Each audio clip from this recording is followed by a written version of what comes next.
ಅಲ್ಲ, overall crime rate increase ಆಗ್ತಾ ಇದೆ. ಎಸ್ಪೆಷಲಿ ಎಲೋಪ್ ಕೇಸಸ್ ಅಂತ ಏನು ಹೇಳ್ತೀವಿ, ಹೆಚ್ಚು ಕಮ್ಮಿ ಈ ಪೋಕ್ಸೋ ಕೇಸಸ್ ಇತ್ತೀಚಿನ ದಿನಗಳಲ್ಲಿ ಈ ಯಂಗರ್ ಜನ್ರೇಷನ್ಗಳು ಮೊನ್ನೆ ಮರ್ಡರ್ ಆಗಿರ್ತಕ್ಕಂಥದ್ದು, ಇದು ಒಂದು ವಾತಾವರಣದ ವಿಷಯ.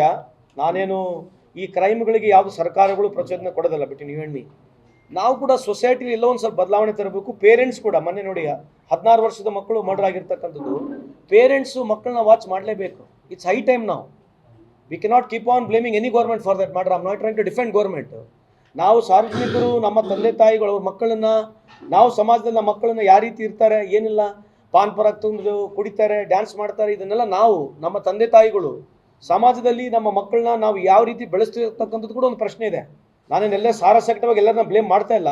ಇದು ಎಲ್ಲೋ ನಾನು ಕಳೆದ ಈ 15 ವರ್ಷದಲ್ಲಿ ಬದಲಾವಣೆನ ಕಾಣ್ತಕ್ಕಂಥದ್ದು ನನ್ನ ಅಭಿಪ್ರಾಯವನ್ನು ಮಂಡಿಸಿದ್ದೀನಿ. ಅದಕ್ಕೆ ಬಿಟ್ಟರೆ ನಾನು ಯಾರಿಗೂ ಅಲಿಗೇಷನ್ ಮಾಡ್ತಾ ಇಲ್ಲ.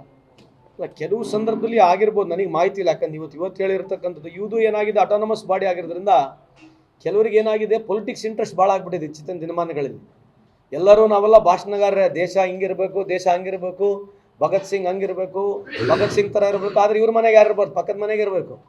ಪ್ರತಿಯೊಬ್ಬರು ಎಲ್ಲಿಗೆ ಬಂದುಬಿಟ್ಟಿದ್ದೀವಿ ಅಂದರೆ ಎಲ್ಲ ಪ್ರಾಮಾಣಿಕತೆ ಪಕ್ಕದ ಮನೆಗೆ ಇರಬೇಕು, ನಮ್ಮ ಮನೆ ನಾವು ಹೆಂಗನೇ ಇರ್ಬೋದು. ಪ್ರತಿಯೊಬ್ಬರಿಗೆ ಈ ಡೆಮಾಕ್ರಸಿ ಎಲ್ಲಿಗಾಗಿದೆ ಅಂದರೆ ಯಾವುದೋ ಮಾನ್ಯುಮೆಂಟಲ್ ಫೂಲ್ಸ್ ಥರ ಕೆಲವು ಸಂದರ್ಭದಲ್ಲಿ ಬಿಹೇವ್ ಮಾಡ್ತೀವಿ ನಾವು, including me. I could be parallel party to it. ಎಲ್ಲೋ ಒಂದು ಬದಲಾವಣೆ ಆಗಬೇಕು ಈ ದೇಶದಲ್ಲಿ. ಅದೇ ಹೇಳ್ತಾ ಇದ್ದೀವಲ್ಲ, ಹೊಸ ಕಾನೂನುಗಳು ಜಾರಿ ಆಗಬೇಕು.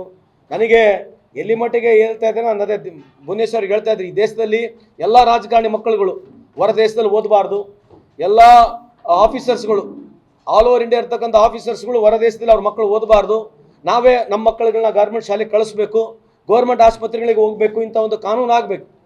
ಇದು ಬದಲಾವಣೆ ಆಗ್ಬೇಕಂದ್ರೆ ಯಾವುದೋ ಹೊಸತನ ಬರ್ತಕ್ಕಂಥದ್ದು ನನ್ನ ವೈಯಕ್ತಿಕ ಅಭಿಪ್ರಾಯ. ಇದೇ ನಾನು ಹೇಳೋಕ್ಕಾಗಲ್ಲ, ಯಾಕಂದರೆ ನಾನು ಹೇಳ್ಬಿಟ್ಟು ಹುಸೆ ಆಗಬಾರ್ದು. ಯಾಕಂದರೆ ಕೆಲವು ಸಂದರ್ಭದಲ್ಲಿ ಎಲ್ಲ ಇಲಾಖೆಯವರು, ಎಲ್ಲ ಜಿಲ್ಲೆಯವರು ದುಡ್ಡು ಜಾಸ್ತಿನೇ ಕೇಳ್ತಾ ಇದ್ದಾರೆ. ಒಂದೆರಡು ಪ್ರಮುಖವಾಗಿ ಹಾಸ್ಟೆಲ್ಗಳನ್ನ ಜಾಸ್ತಿ ಮಾಡಬೇಕಂತಕ್ಕಂಥದ್ದು ಒಂದು ಆದ ಇದೆ. ಆಮೇಲೆ ವರ್ಲ್ಡ್ ಕ್ಲಾಸ್ ಒಂದು ಇಂಟರ್ನ್ಯಾಷನಲ್ ಲೈಬ್ರರಿ ಮಾಡಬೇಕೆಂಬುದು ಕೆಲವು ನಮ್ಮ ಇಚ್ಛೆ ಇದೆ. ಇಂಟರ್ನ್ಯಾಷನಲ್ ಸ್ಟೇಡಿಯಂ ಮಾಡಬೇಕಂತಕ್ಕಂಥದ್ದು ಒಂದು ಪ್ರಯತ್ನ ಇದೆ. ಸೊ ಎಲ್ಲದಕ್ಕೂ ದುಡ್ಡು ಬೇಕು. ಬಟ್ ಇವು ಪ್ರಮುಖವಾದಂಥ ವಿಚಾರಗಳು ತಮ್ಮ ಜೊತೆ ಹಂಚ್ಕೊಳ್ತಾ ಇದ್ದೇನೆ. ಎಲ್ಲ ಸೇಮ್ ಟೈಮಿಗೆ ಆಗುತ್ತೆ. ಗ್ರಾಮ ಪಂಚಾಯತಿ ಇಟ್ ವಿಲ್ ಬಿ ಒಂದು ಶೆಡ್ಯೂಲ್ ಟೈಮ್ನಲ್ಲಿ ಮಾಡ್ತೀವಿ. ಆಮೇಲೆ ತಾಲೂಕ್ ಪಂಚಾಯತಿ, ಜಿಲ್ಲಾ ಪಂಚಾಯತಿ ಸನ್ಮಾನ್ಯ ಮುಖ್ಯಮಂತ್ರಿಯವರು ಹೇಳಿರ್ತಕ್ಕಂಗೆ ಮೋಸ್ಟ್ಲಿ ಮೇ ಒಳಗಡೆ ಆಗ್ತಕ್ಕಂಥ ಸಾಧ್ಯತೆ ಇದೆ. ಯಾಕಂದರೆ ಆ ಡಿಲಿಮಿಟೇಷನ್ಸ್ ಕೆಲವು ಸಮಸ್ಯೆ ಇದೆ.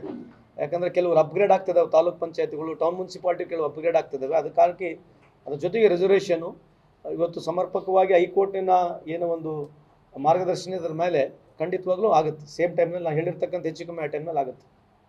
ನಿರ್ಭೀತ, ನಿಷ್ಪಕ್ಷಪಾತ, ವಿಶ್ವಾಸಾರ್ಹ ಸುದ್ದಿಗಳಿಗೆ ಮತ್ತೊಂದು ಹೆಸರಾಗಿರುವ ನ್ಯೂಸ್ 18 ಕನ್ನಡ ಈಗ ಆಪ್ನಲ್ಲೂ ಲಭ್ಯವಿದೆ. ದಯವಿಟ್ಟು ಇಲ್ಲಿರುವ QR ಕೋಡ್ ಅನ್ನು ಸ್ಕ್ಯಾನ್ ಮಾಡಿಕೊಂಡು ಆಪ್ ಡೌನ್ಲೋಡ್ ಮಾಡೋದಕ್ಕೆ ಮರಿಬೇಡಿ. ನಿಮ್ಮ ಬೆಂಬಲ ಹೀಗೆ ಸದಾ ನಮ್ಮೊಂದಿಗಿರಲಿ. ಧನ್ಯವಾದ.